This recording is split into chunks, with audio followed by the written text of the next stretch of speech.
We have a winner, and David, Tom Dumoulin had looked so invincible for so long, but you have to hand it to Fabio Aru and Astana. They had a plan and they executed it perfectly. Yeah, I mean, they went in, there was only one thing they could do today, and that was attack, and they did it very textbook. I mean, that's what you do. You send riders up the road so that when your leader goes, he's got riders to then build the lead that he's already got, and it worked out perfectly. And it's easy to say to do that, but you have to have the power and the horsepower, and they do have it within that team.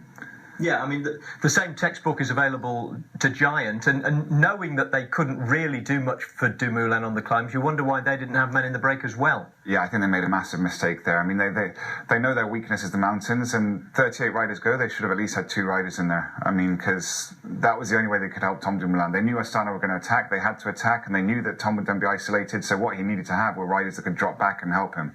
And he didn't have that, whereas Astana, Movistar, Tinkoff Saxo, they all had the same game plan as Astana, and yet it was only Giant that missed out on that.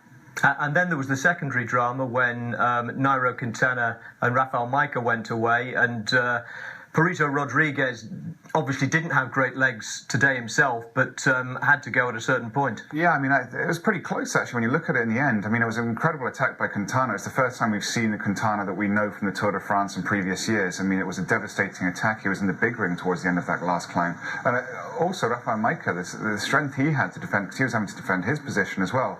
So, yeah, I mean, they've ended up being 2 of the strongest guys in the race, and I think Joaquin Rodriguez was quite lucky to hold on to his place. Yeah, and poor old Ruben Plaza has the misfortune to pull off something as amazing as he did today on a day when all the headlines will be elsewhere. Yeah, I know, sometimes it's like that. He's probably done one of the greatest rides of this year's Vuelta, and yet it'll be overshadowed by everything that was going on behind him.